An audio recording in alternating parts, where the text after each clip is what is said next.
you've all gone. So I wish you all the best for the final exam in a few weeks' time. And I look forward to those of you who are going on in the second trimester. I'm seeing quite a few of you in Acts 302 because I teach a good chunk of those classes as well. So I might see a few of you in third year class for management accounting in the next trimester. Those of you finishing entirely, enjoy your careers, all right? A wonderful big world out there awaits you. It's fabulous, all right? The other thing I've got to talk to you about is your terms test. Marking on that is rolling along quite nicely. Some of my groups have already been finished with in terms of the marking, and from what I've seen, they look fantastic. All right, so it is. There's nothing shocking in there. It's the marks are really high. There's loads of A's. It looks fantastic. I think my pass rate was, of the ones that have been done, was sitting at around 98%. So I'm just super not worried. All right, at all. So the vast majority of you are just fine, and will go on from this course to finish it and move on to other things. All right, so all good. So just stay calm. Essentially, you've done a great job to date. Let's keep all calm, okay? Which brings us to that final exam. People say to me, I'm going to write a really hard final exam or whatever. No, the final exam is similar to what you've done in terms of how hard it is. It feels harder to you because it's closed book. And it's a number of things that make it feel that way to you. The first thing is it's closed book, so you don't have access to each other to collaborate. You don't have access to your materials, okay? It's like an old-fashioned exam where you have to swat up beforehand and go in and sit it, all right? On top of that, it's handwritten, and most of your generation, you're slower at writing now. I'm the opposite. I'm slower on online typing and I'm quicker at writing, but your generation, it's the other way around. So it feels worse for you because you're doing something that is completely alien, which is this writing on paper, which is not something you do a lot because you've always got a device that you're typing into, okay? So that's what makes it feel bad, but it's not any harder conceptually. The same kind of style and difficulty is what we've always done, is what we do. It just feels that way because you haven't got open book anymore, you haven't got access to the all your notes, etc., and you haven't got access to each other, and you're writing on paper, so it just feels that way. Don't forget a calculator, whatever you do, don't forget a calculator. Because that's the other thing that happens, people forget a calculator because they're used to having a device, all right? So make sure you don't forget a calculator. Okay, in terms of what the focus area is, she's very much focused on the topics that occurred after the terms test, okay, after that terms test. So the terms test got us to the end of financial instruments, and then after that we've got the topics like associates and joint arrangements. We've got the big a fortnight's worth of consolidation work that has been done. We've got things like share-based payments, leases, and foreign currency, all right, in there as well. So all of those are pretty much sitting in that exam, all right? So she's picking up on everything. She's not covering the statement public sector statement of service performance, because that happened during the storm, and that was the bit that we gave away during that storm when we shut the university down, all right? But those of you going to Audit New Zealand next year or the public sector department, have a listen to that lecture. You might find it quite useful because that's what you'll be seeing a lot of when you go to do your work in that public sector arena, all right? All the other topics, though, I would expect to get questions on the associate, the investor-associate relationships, on joint arrangements, I'd expect to get more than one question on consolidation. I'd expect to get questions on leases and expect to get questions on foreign currency, all right? So pretty much that's what we've got. So it is at least narrowed down to that 5-week period that we've got since that test, okay? In there. There's a mix of calculations and discussion questions in there, so expect to get a mixture of them. And there are some areas which I'm a little bit concerned about because that topic involves calculations or discussion, and we've only done one or the other in tutorials. One of the areas I'm concerned about is the area of leases. The lease question in the tutorial is a discussion question, and she often does them as a mix, and when she examines it, she often does a mixture of the discussion of the theoretical part of leases plus also getting you to write some journals as well. So make sure you are in class to see those journals being done, because leases are complex. If you didn't like financial instruments and all of the present value table work and the use of the carry downs of and working out the interest expenses, leases are exactly the same kind of concept, but done differently. So you've got to get on top of it. So go to lectures. Don't miss lectures, please, this week on leases. It's hard if you haven't seen it and watched it. Trying to learn it from the lecture slides without seeing it being done is really difficult, all right? So make sure you go to the lectures on leases this week, okay? Because you want to watch those journals and how the tables are created that give you the figures for the journals. Otherwise, it's awful. And all right, okay. So that's about all I've got to say about that. Other than keep calm, you're all doing brilliantly well. Nothing needs to change, and all will be fine for the vast majority of you. Does anyone have any questions for me? No, there are no long answer essay style questions in there. They're all kind of bitty questions, the typical Hung style that we've been doing in tutorials and in the tutorials and in the texts and things. All right, nothing. There's no essay, huge essay things with a lot. Okay. Any questions for me? No. All right. Let's do foreign exchange. I'm going to start today. What I'm working on is the tutorial is covering, and apparently it's not even up on Nuku, but that's okay because you haven't even done leases yet. So I'm teaching you from scratch anyway, so it doesn't matter. Right. So sorry about that. It's not up there. Okay, I will go back and say to Hung, you need to push the button and release the tutorial, please.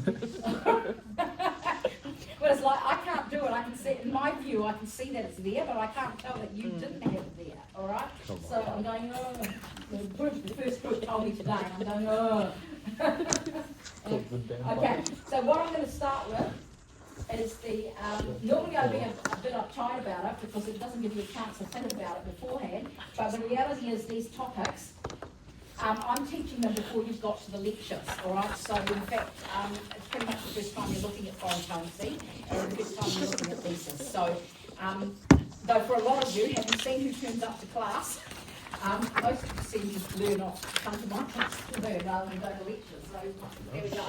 All right, so it's just business as usual. Okay. Foreign currency translation. I'm going to do this one because this is the practical exercise first.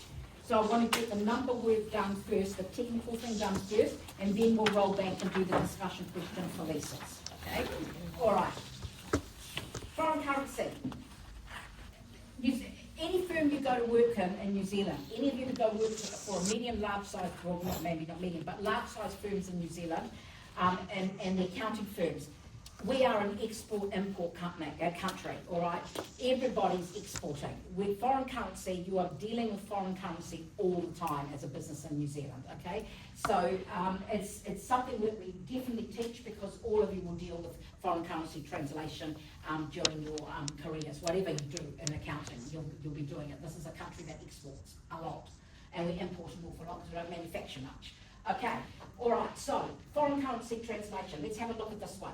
The firm that we've got is Kakapo, that's based in New Zealand. So what we're told is we've got a company, Kakapo, in New Zealand.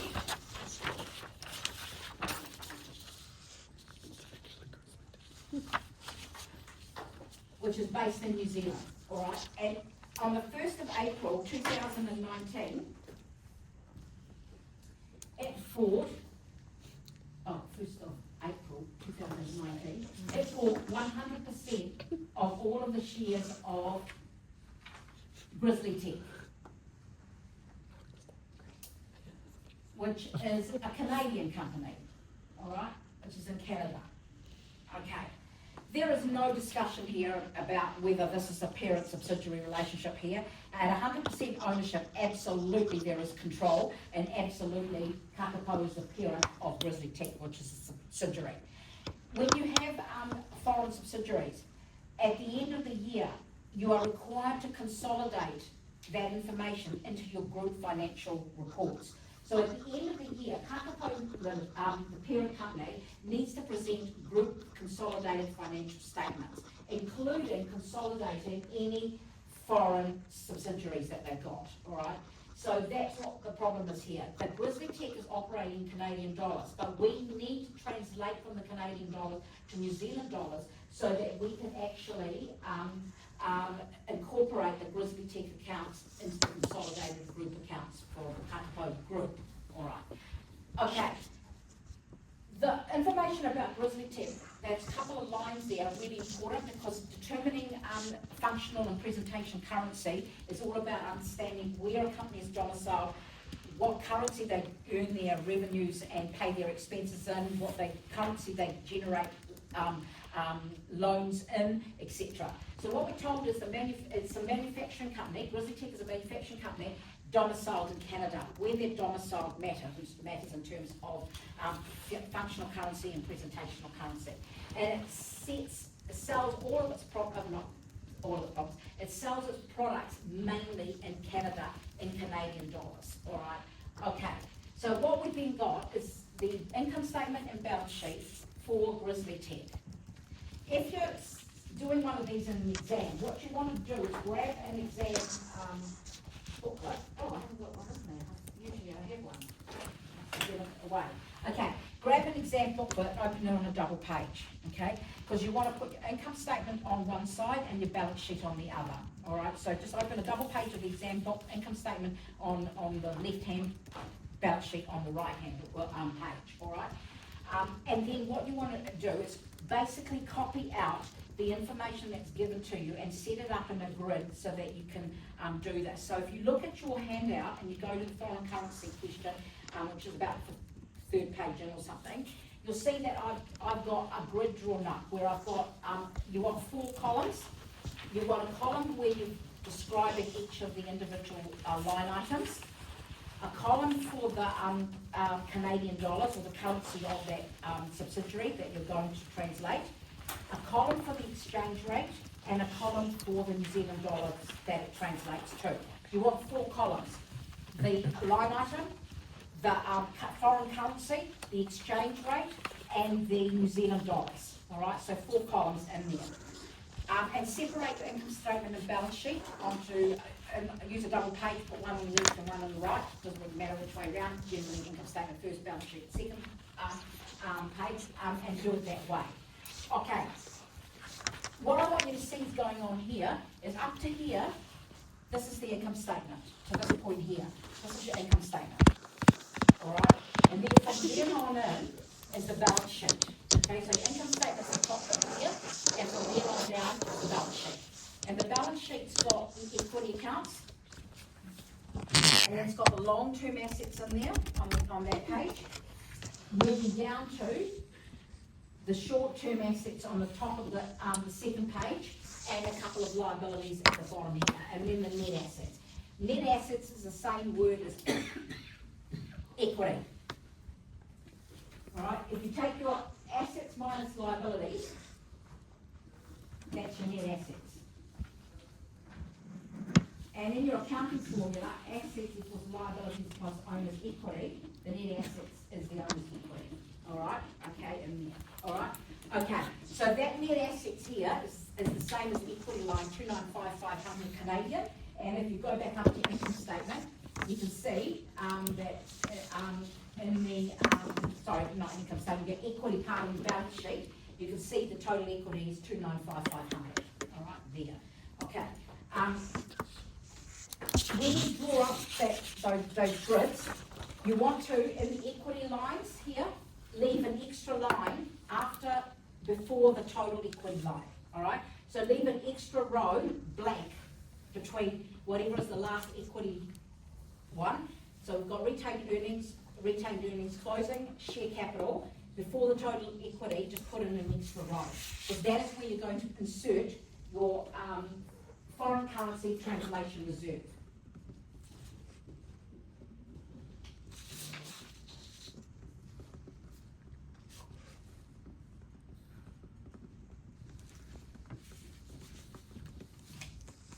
Okay, so you need an extra row there. That will be the row that is your foreign currency translation reserve, all right, which you will insert. Okay, so leave a row between the total equity line and the line above it for the foreign currency translation reserve. Other than that, you're basically just going to copy that information out, ready for you to be able to work with. Okay. What else are we told? That there's no new property, plant or equipment acquired during the year. Great, because I don't have to be working out some sort of average exchange rate to be using for something that was bought in the 3rd month of the year or the 7th month of the year or something. I don't have to worry about it. Everything that was, every piece of long-term assets up on that balance sheet were on hand at the beginning of the period. Great. All right. So they've been on hand for the whole 12 months. This is important though. The inventory on the balance date was manufactured towards it during the last quarter. So the tricky bit in the income statement is this bit here where you're dealing with the cost of sales. Cost of goods sold is your opening inventory, less your manufacturing, which is the units that you end up being selling, equals your closing inventory. All right. So your opening inventory less the manufacturing costs, these are the units that have been sold, equals your closing inventory. What they're telling me is that closing inventory here is actually inventory that was manufactured right through the whole of the last quarter. So ideally I want to use an exchange rate that's an average for that whole last quarter, all right? So that's why that's important, because for that I need to use a quarterly exchange rate. It's been manufactured right through the quarter, okay? All the revenue and expense items were earned evenly throughout the year, so all sales and expenses were earned evenly. Okay, so I can use an average for that, that's what that tells me. And then the net opening assets are 200,000 Canadian dollars. I need that when I work out my foreign currency translation reserve, okay? And then the final thing I've got is all the exchange rates I'm going to use. I've got the opening exchange rate as at 1st of April 2019, the closing at the end of the year, 31st March 2020, the average for the year, and the average for the final quarter, all right? That one was given to me because I know that all the inventory on balance date was earned through that last quarter. So that thing, I'm going to have to use the average for the quarter, all right? So that's what that's there. Okay, we now need to do some questions with this. This is not difficult once you know how to do it, the foreign currency. What people stuff up with this is actually remembering how to set it up and all the tricks in it, but it's not difficult. The standard that we're using is IAS 21. Paragraph 8 has the definitions in it. All right, in there, so it asks us in question A, what is the functional currency and what is the presentation currency, and relate that back to Grizzly Tech and Kakapo. All right, so what is functional currency?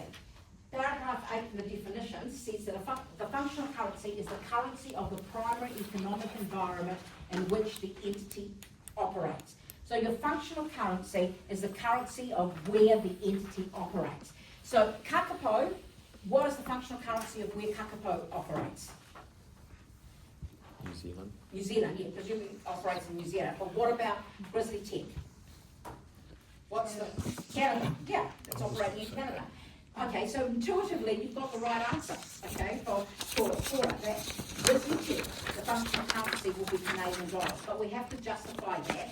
So intuitively you're going to do the right thing, but let's justify using the indicators in the standard, which are paragraphs 9 to 12 in IAS 21. Look at where what they tend to earn their sales and their revenues and pay their expenses, and what currency do they earn their sales, revenue and pay expenses in. Look at what is the legal currency of the country where they're domiciled. Look at, in terms of the manufacturing inputs they need, materials, labour, all of that. What do they tend to pay with those? And what currency do they tend to use for paying with those, or for those in general? And then if they're raising loans, what is the general currency that the loan is uplifted in, okay? So in terms of the functional currency, for Grizzly Tech, the functional currency is the Canadian dollar. And the justification for using that, apart from common sense, is that it tells me that it's domiciled in Canada. And one of the items is the legal currency of the country it's domiciled in. Domiciled in Canada, the legal currency of Canada is the Canadian dollar, all right? It operates in Canada in terms of earning, it does its manufacturing in Canada, and it earns its sales revenue in Canada, presumably in Canadian dollars, okay? So that's covered by that indicator there, all right? And then any expenses are being likely to be being paid in Canadian dollars. Any loans that they're taking, we don't know anything about those, but we would presume that it's probably Canadian dollars. But that is a presumption in some of these, okay? But these first two, we definitely know the answer to. We're told it's domiciled in Canada. We're told the revenues and expenses are primarily in Canadian dollars. All right, so it fits the indicators of the functional currency being the Canadian dollar. Okay, all right, so that's your functional currency. Your presentation currency is where the financial statements are presented. Okay, so this is a group structure. Where will Grizzly Tech's financial statements end up being presented? They're presented in Canada and Canadian dollars, but where else? New Zealand. Yeah, consolidated into the group accounts in New Zealand. So the presentation currency will be the currency of the parent and where the parent is reporting. And the parent is Kakapo, and it will have to present the group financial statements in New Zealand because it is domiciled in New Zealand and presents its accounts in New Zealand. All right, so the presentation currency is the currency in which the financial statements are presented. And again, it gives us indicators. Where are the group financial statements going to be lodged? And this will be lodged with, in New Zealand. Kakapo will lodge them in New Zealand. It will have to report any foreign entities it's got, joint ventures that are foreign, subsidiaries that are foreign, associate companies that are foreign, into the group accounts. You consolidate the subsidiaries and report the others into the accounts in New Zealand. All right, so it's the currency of where the accounts will be presented. So the presentation currency here will be the Kakapo will be the company that will do the presentation, the financial statements, the group financial statements. They'll be presenting them in New Zealand. So the presentation currency is New Zealand dollars. Okay, all right, that's pretty obvious. Okay, any questions about deciding functional versus presentation currency? Those are supposed to be easy marks for people. Any questions on that? We all good? Okay. Let's move on. Let's do some foreign currency translation. Let's actually do it. Okay. In that particular year, they gave them a workbook. I'm still working on Hung to see whether she will give it to you as a worksheet. All right. I'm hoping she'll give you a worksheet. But what you get for the worksheet is simply the rows with the items in it and the Canadian dollars put in. That's not headed up, but you've got two columns and you should know that's your exchange rate and that's your New Zealand dollar. All right, so it's not difficult, but I'd like her to give you one if you're going to get it. All right, so I'm working on it. I might try. I've had one discussion, haven't gone anywhere, but I'm still not finished. And I might go backwards. When one doesn't win straight up, you behave like a bad wild cat. You go and actually deal with the coarse scrutineer, and you get the coarse scrutineer to suggest it. All right. All right, because if I badger her, all I get is the shut down. Okay, so I'll go the back door route if I need to. So I'm not finished yet. All right, so we'll see if it's in there, and I don't know if it's in there, but I'm going. You need to provide them with the worksheets for the stuff that's really complex because it takes too long on paper for them to draw these things up. They're not in an exam where they can just tell the where the computer, they can tell the computer set up a table with 4 columns, off I go, all right? It's going to take a lot longer on paper. So I'm going. Anyway, we'll see. If you don't get it, I lost. All right, okay. Income statement for the year ended 31st of March. All right, do the income statement first, then do your balance sheet, okay? For the income statement is generally very, very easy. Because with the income statement, pretty much everything, we're told the revenues and expenses are incurred throughout the whole period of the year. Therefore, just use the average, except for the cost of goods sold. This is the tricky bit, the cost of goods sold. We'll come to that in a minute.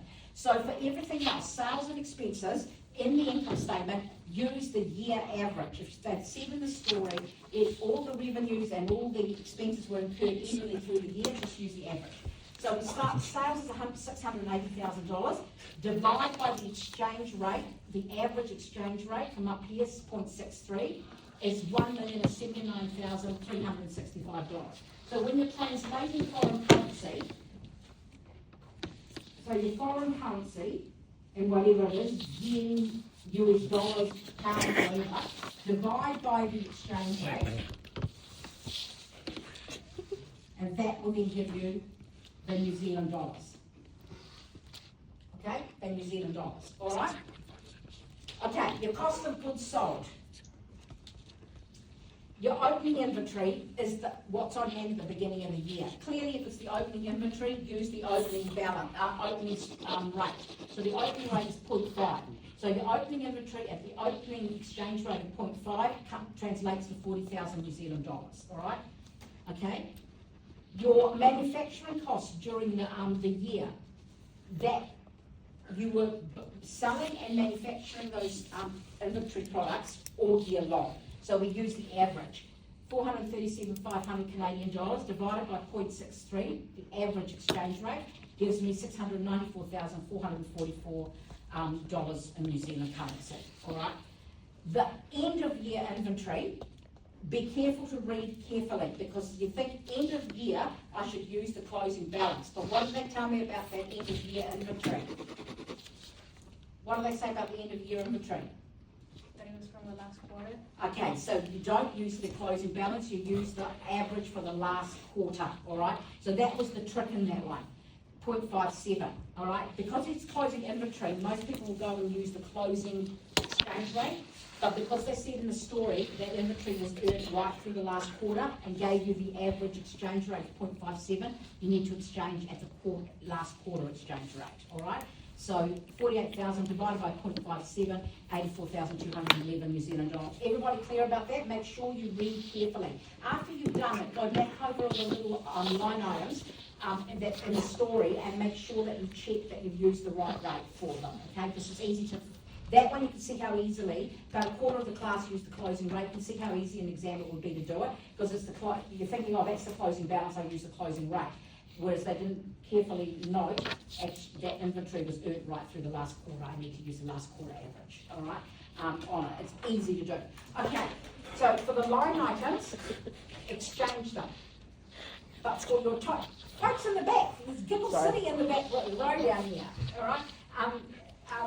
For the line items, you use the exchange rate, but don't use the exchange rate for the sums. Do not use an exchange rate on the gross profit figure. You just work out, take the sales and deduct those expenses to end up with the 429,132, all right? Do not exchange the sums, all right? You do not use an exchange rate on those sum totals. Everybody clear about that? Don't use the exchange rate on the sums, okay? You just add those up, all right? Deduct and add as necessary. Okay, so I don't want to do that, I'm going to make you do it. Okay, what I want you is to have a chat with your friends and grab your calculator, and I want the front group to work out what the value of the depreciation expenses in New Zealand dollars, all right? And the back, can you work out what the value of the income tax expense is going to be, all right? Because I think that's the blank one, isn't it? Yeah. Yeah, okay, have a go at it. I just want you to practice using a calculator to work out from Canadian dollars what the New Zealand dollars will come out to be, all right? I didn't actually have my calculator, so... Yeah, don't forget that in the exam, all right? It's wonderful time, so you do a calculator. You'd be surprised how many people do it, because of course all of you have you don't carry calculators anymore, you've got your phones and stuff, and you're not able to use that in the exam. What are we calculating? The tax. I hate tax. Well, you can be working on Yeah. tax, so... Tax girl. Can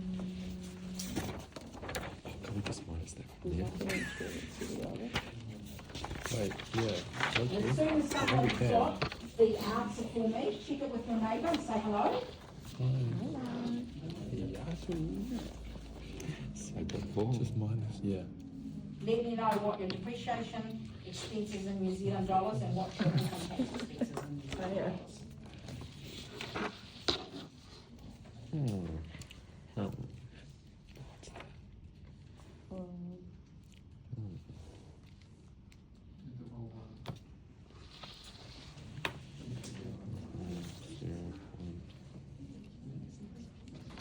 My calculator. Oh yeah, it's that one. Yeah. Have we got a, have we got a depreciation expense in New Zealand dollars here, folks?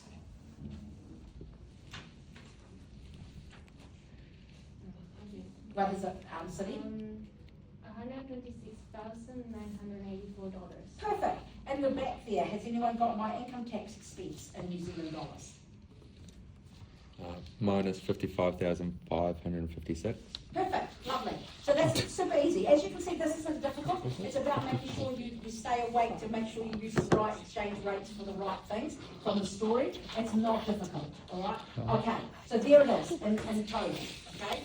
There it is in the total thing. The thing about the income statement is, if you're told the story, everything is, the revenues and the expenses are being earned and generated all through the year, just use the average for everything. The only place you don't use the average is in the cost of good accounts, okay? Where you need an opening and closing balance and make sure that you're using the right amounts, all right, for the individual, the right exchange rates for each one, all right?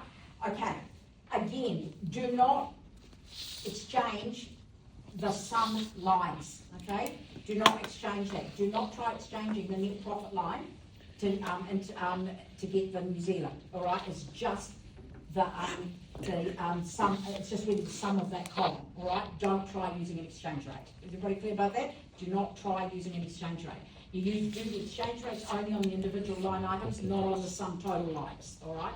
Okay. So sales minus cost of goods sold equals your gross profit, less your expenses gives you your net profit before tax, less your income tax expense gives me the profit after tax. Okay, watch this bit here. This figure here, the net profit after tax, that line there, here's what you need to do. You need to take the Canadian and the New Zealand and copy it onto your balance sheet, all right?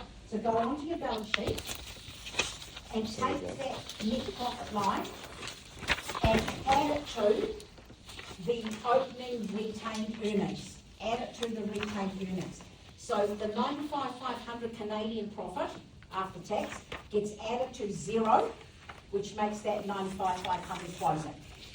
The 151,354 New Zealand dollar profit gets added to the opening retained earnings of 0 to give you a closing retained earnings of 151,354. Are you clear about that? You're adding it to the retained to get the closing. Okay, if the retained earnings here was $100,000, what would the closing be? If that was $100,000 and you're carrying that, what would this be? 195,500. Yeah. If this is 200,000 to start with, when you carry that, what will that be? What will that be? So there's 200,000 in the opening, and then you carry that down as well. What will you have here? 351, 354. Yeah, I say that because sometimes we already own the company, and so we already have a balance in the retained earnings. You just add the year's one to the opening balance to get the closing, all right? So just saying that because occasionally she does that trick. This one's easy. It's just we just bought it at the beginning of the year. But if it wasn't, you just add the year's profit to the existing retained earnings, all right? To the existing one to get the closing. Okay. All right, so you've now gone into the equity account and you put that in. If there was an amount in here, you would exchange it at the opening balance. So the retained earnings at the beginning would be exchange rated at the opening exchange rate of 0.5, but 0 is 0, okay? But if there was 100,000 there, we would have divided by 0.5 and ended up with 200,000 there, okay? Everybody clear about that? If it already had something in there. Anyone not clear about that? It doesn't have anything, so it's just 0. Okay, at that point in time, stop fiddling with the equity accounts. Don't touch this anymore because you need to do some balancing before you can get to this. So leave the equity accounts alone. Once you've carried the profit into here, stop. All right, once you've got that, just stop. And move down to the balance sheet and translate the balance sheet. Your balance sheet, you've got the long-term non-current assets, you've got the, you've got the non-current assets, you've got current assets, and then a couple of liabilities to deduct off that, all right? So for everything in the balance sheet, you use the closing balance unless they told you it's been acquired during the year, in which case you might have to use an average figure or something, they've given you a different amount, all right? Okay, but in this case, all property, plant and equipment, we were told, nothing new was bought during the year, so we can just use the closing balance. So your balance sheet, all the assets and liabilities are at closing. Everybody happy with that? Just translate it closing at 0.67. So nothing unusual there. 180,000 divided by 0.67, 657. I can't add any value to that, you know, you can do this, the math yourself on that bit, all right, which is why I gave you most of them, okay? And I've just left a couple out so that you can just practice putting some in, all right? Okay, after you, your, in terms of working out your net assets, you take the assets minus the two liabilities, and that gives you 295,500. The total assets, 608,955 when you add up the assets, deduct the two liabilities will give you in New Zealand dollars of 441045. Everybody happy with that? To work out the net assets, you're just taking the total assets minus the liabilities to give you the net asset figure at the bottom. Okay? Anyone not happy with that? Okay. Now it's time to play again with the equity account. Watch what I'm going to do with this equity account. All right. These net asset figures here, what you do is you drag them up into the equity, into the total equity line, all right? You take the 295,500 Canadian and drag it and put it into the equity line here, all right? You take the 441045, drag it and put it into total equity here, okay? Any questions about that? You've got to drag, so draw yourself some arrows, drag the 295,500 up into here and into the total equity, and then the 441045 up into total equity, all right? Now what you've got is you've done the assets and liability side of the balance sheet, and now you've got a balancing figure in here. You know that bit. If you take the opening equity at 0.5 and translate it to 400, the missing figure between that to get to that is $110,309 lost, and that is what your foreign currency translation reserve is worth, all right? So to get your foreign currency translation reserve, you've got to actually drag the net assets up to give you the total equity, and then deduct the other figures, and that is the balancing amount, 110,309. Is everyone happy about that? All right, so the thing that makes foreign currency hard is remembering what to drag down to where, because you've got to pull things, you've got to do part of one and then finish in part of another, drag it to a different section, and that's the bit that's hardest probably, all right? So if you know how to do that, this is easy marks. Generally, people do this really well once when they know precisely what they're dragging from A to B. All right, okay. That is your financial statements translated into Canadian dollars. And we now know the foreign currency translation reserve that this year, or that year of ending on the 31st of March 2020, that actually, in terms of foreign currency translation, there's a loss in that account of $110,309. The value of the New Zealand dollar, the exchange rate rose, and we've ended up with a translation loss, foreign currency translation loss, 110,309. Any questions? Okay. The final question that asks you to work out the reconciliation. How do you get the 110,309 foreign currency translation figure? How did that foreign currency translation reserve figure come out? Page 10, buddy. Okay. There's two sections of it. One is, if you think of your income statement, your profit. If you look at your income statement, the profit, in there's a mixture of exchange rates being used, right? There's a mixture. So because of that, the bottom line is not a simple translation from one currency to another, because you've got a mixture of exchange rates leading to the bottom line profit, okay? And the same goes with your equity accounts. There's a mixture of things going on from pulling up from the balance sheet, etc. Mixtures of different exchange rates. So you're going to have differences. So the foreign currency translation reserve comes from two areas. First of all, the differences in profit, and secondly, the differences in the opening equity that occurs because of currency change. All right. Okay, so the profit as we translated it was 151,354, dragging that from the income statement, from our income statement before, 151,354. Okay, but in terms of the closing rate, the Canadian profit was $95,500. That's what what the income statement gave us when we added it all up. But what is it when we translate the Canadian profit, $95,500? When you translate it, the closing balance, because you use the closing balance, put it at the end of the year reconciling, at $142,537. There's a difference between what the Canadian profit translates across at the closing value versus what we worked out to be the profit of all the transactions individually at different exchange rates, all right? So that difference between them is a loss of $8,817, which is the translation loss for the profit area, okay, on the income statement. You've also got to do a similar thing for the opening equity balance, okay? The opening net assets is $200,000, okay? The difference between opening and closing rates of the Canadian 200,000 at the opening rate of 0.5, that was worth 400,000 New Zealand dollars at the beginning of the year. So that the net assets of RisviTech at the beginning of the year at a rate of 0.5 was equivalent of having 400,000 New Zealand dollars.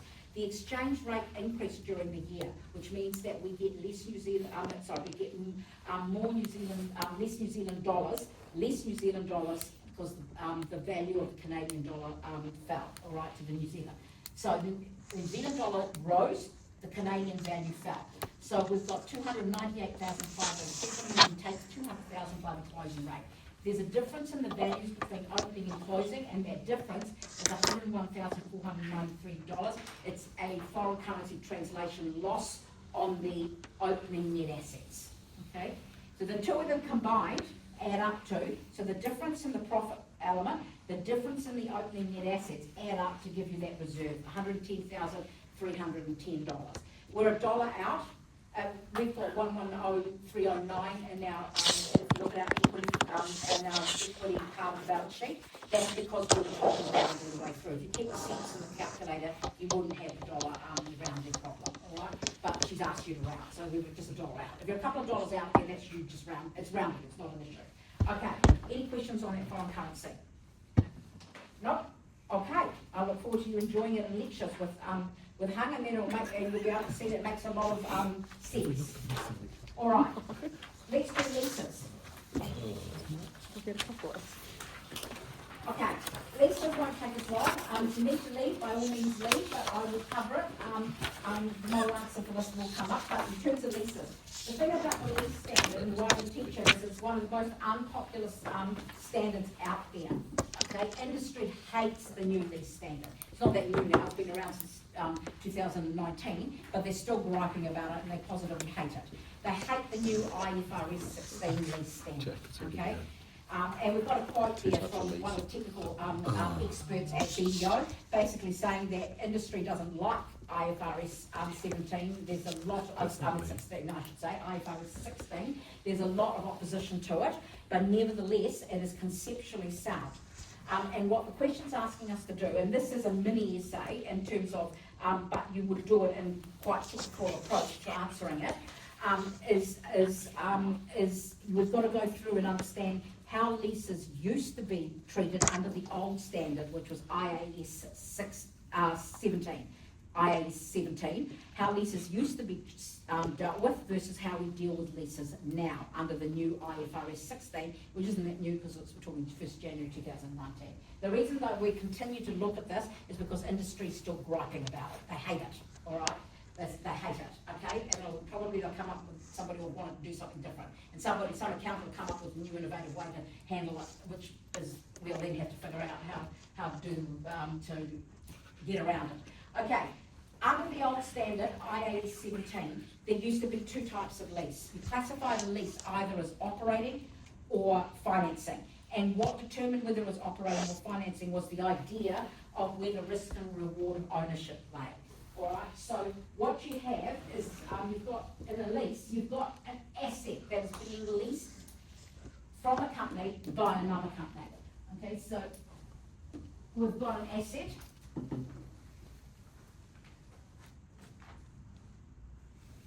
Which is going to be leased by another company. All right, we call the company that creates and owns that asset the lessor, and the company that is going to, not the lessor.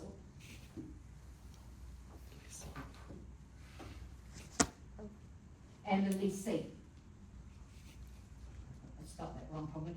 All right, the lessee. So if you think of Air New Zealand and an airplane, Boeing would be the lessor. They lease the planes Air New Zealand, and Air New Zealand would be the lessee. Okay. All right.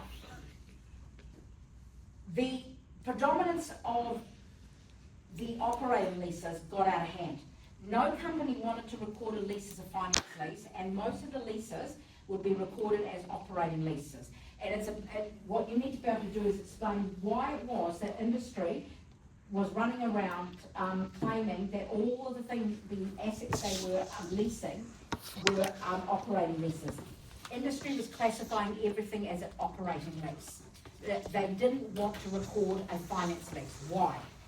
The issue with finance leases is that finance leases, the asset goes on the balance sheet. The liability for the lease goes on the balance sheet. That's why industry hate it. They hate finance leases because if they classify an asset as a lease and it's a finance lease, they have to record the leased asset in the balance sheet and they have to record a liability. All right, they have to record a liability. On the balance sheet, the leased asset's called a right of use asset, and you have a lease liability in the balance sheet under the liabilities. All right, they have to record an asset and liability. All right, they hate that. The value of total assets goes up, the value of the liabilities also increases. They look like they've got more debt. All right, it also affects the income statement.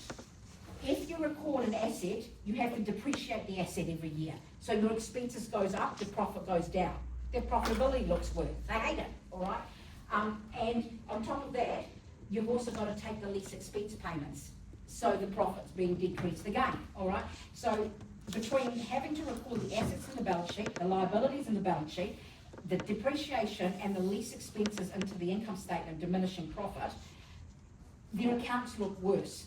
Suddenly, your returns ratios, return on assets, return on investment, return on equity, drop because your asset values have gone up, and your profits gone down. All right, so all those big key ratios of performance that investors use and the market use, they now suddenly look worse. Okay, so they hate the finance leases because it affects that. In terms of your debt, it has a terrible effect because you've got the lease liability. So it's another liability on the books, which means that you could, if you've already got a lot of liabilities, you could be in breach of your debt covenants. Or at the very least, your debt to equity ratio now looks a lot worse than it did before. You now look riskier. It's more difficult to attract investors. It's more difficult to attract share capital. And it's harder to get loans because you look riskier as a result. So as a result, nobody wants to classify anything in the old days as a finance lease. They want an operating lease. Why? Because in operating leases, you do not record the assets, you do not record the liabilities, and the expenses are a lot lower. Under an operating lease, under the old standard, if you classify the lease as operating, there's no balance sheet impact at all. There's no lease liability. There is no recording of the airplane on the Air New Zealand balance sheet at all as an operating lease. And that's what they were doing prior to 2019, all right? That's what they were doing, all right? The income statement effect is much smaller. You don't have to include depreciation, because if you haven't recorded the asset, you don't have to depreciate an asset, doesn't exist. So there's no depreciation. So your profits look better.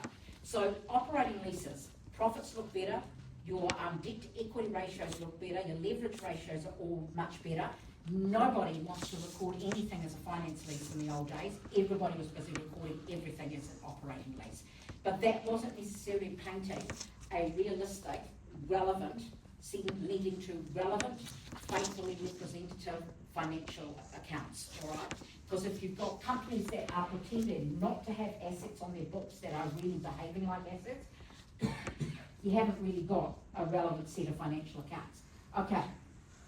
So the result of the old standard was that everybody recorded everything as a lease rather than as an operating lease rather than a finance lease. Nobody wanted to record them as financing leases. So you get that really, so what you have is cruise ship companies, cruise line companies, you've got rental car companies, you've got airplane companies, none of which have any of the assets on their books. So you've got cruise liners with no cruise ships on their balance sheet, all right? Cruise companies, no cruise ships, all right? And that's where that famous quote came from Sir David Tweedie. Just once, I'd like to fly on a plane which was on the actual balance sheet of the company.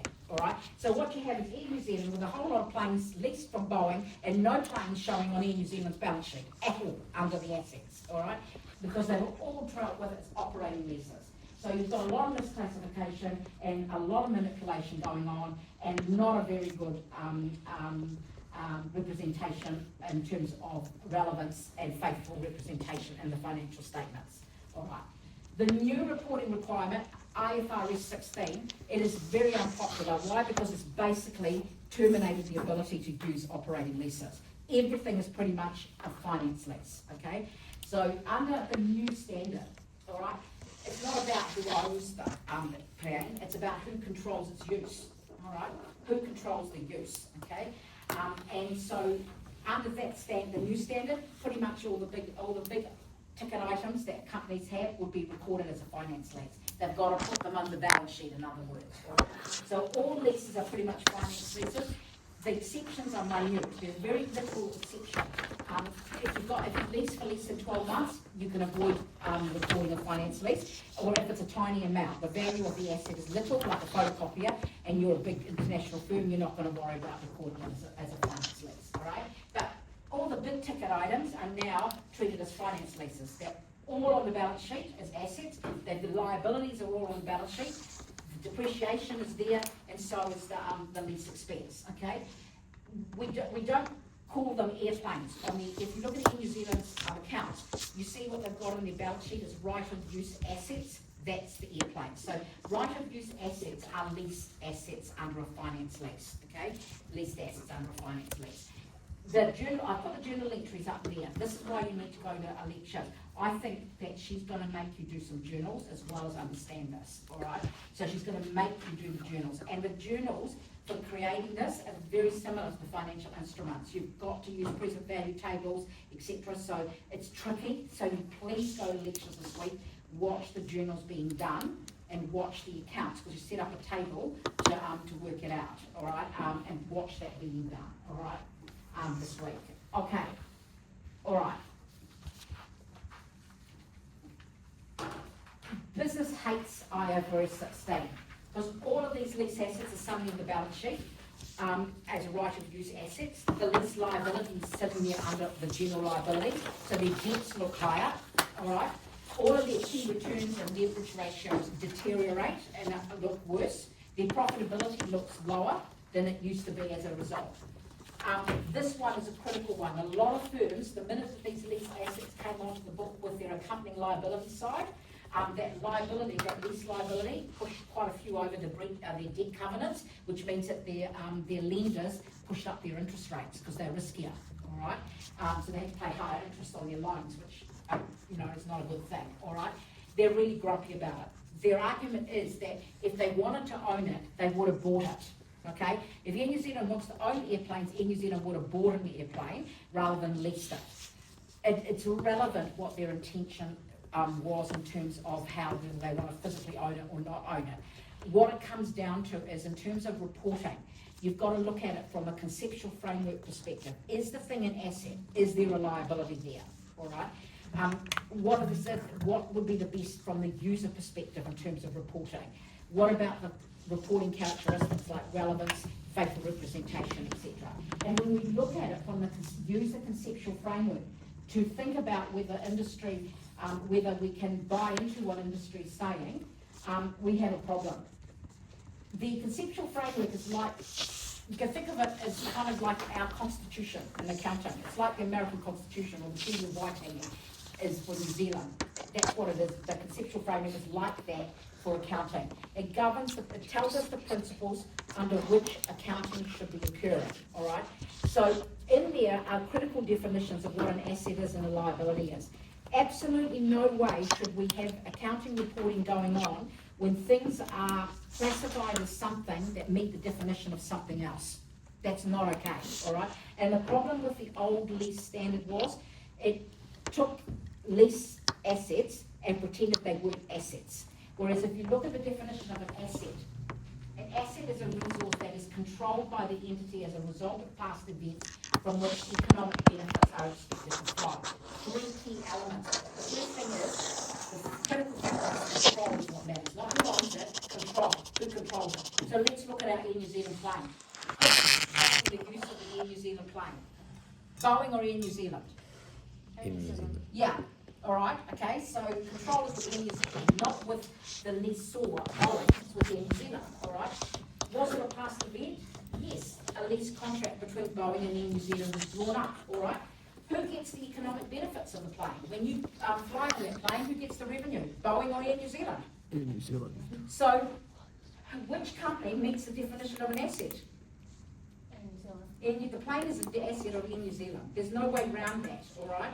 So how can we how can we possibly allow the continuation of the old standard when they were pretending that something which was an asset and met that definition so very clearly, didn't end up on the books as an asset. You can't do that, all right? You can't conceptually be doing that, okay? So really from a perspective, and the same goes with the liability side. A liability is an obligation. Who's got the obligation? Air New Zealand has an obligation to make risk payments to Boeing, okay? Was it a past event? Yeah, there was a contract. And is there an outflow of resources? Yes, Air New Zealand has to pay money to Boeing for leasing the plane. There's a liability.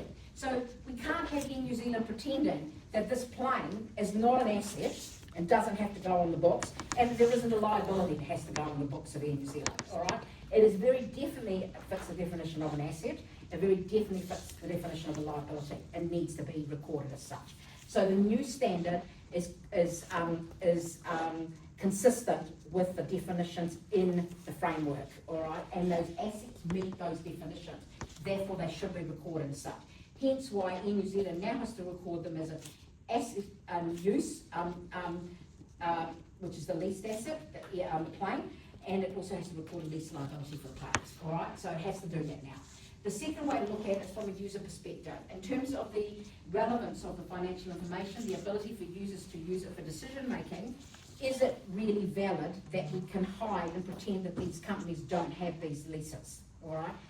As a user, if you were going to invest in New Zealand, you want to know that they have truckloads of debt owing to Boeing for those planes, all right? You want to know that the returns ratios that you're calculating included all the assets and all the liabilities that are in there, all right? And so from a user perspective, they need that information. We need to put these in the books, okay? And then finally, looking at the characteristics in the conceptual framework, relevance, faithful representation and comparability, the accounts can't possibly be relevant if we've got airlines with no planes on their balance sheet, or cruise companies with no cruise liners on their balance sheets, all right? How is that relevant? Faithful representation. We need to represent what's really happening. They are operating planes. That Air New Zealand puts you on a plane, okay? How can we pretend that they're not there, all right? And then comparability. If you've got the old standard, and some people wanted to record them as operating leases, and then some companies do them as finance leases, not many did, because why would you if you could get away without doing it? You don't have any comparability there. Now the current standard is cut and dry. Pretty much everything is a finance lease, pretty much everything is going to end up being recorded as a leased asset in the balance sheet, recorded as a lease liability in the balance sheet. The depreciation is being taken up and the lease expenses are being recorded accordingly. Okay, all right. It meets the definitions of the elements, it's important for the characteristics, and the users need the information. So it doesn't matter whether industry is unhappy with it. The reality is we are doing the conceptually appropriate thing in the way that the new standard has been written, all right? But they hate it, all right? And you can see why. I found it really interesting that Air New Zealand blamed, because they moved on to the new reporting, and then it hit at exactly the same time as COVID. They blamed all their losses. You know how they suddenly showed losses and suddenly their debts looked really bad and whatever? They blamed it on COVID and stuff. A lot of it was these lease assets ending up on the books suddenly. All right? You went from 2019, no lease assets, to suddenly reporting in 2020 with all the planes suddenly there, with their lease liabilities suddenly there, the profits looking worse, the ratios are looking worse. Blame it on COVID. It's not our fault. So, by the way, we're going to pay higher airfares now to fly around New Zealand. All right? But the reality is, this is actually an accounting thing. All right? It wasn't, not all of it was COVID. A some of us was having to fix the naughtiness of the past, alright? That is fix it. If you run in the airline, you have planes, you have things that have to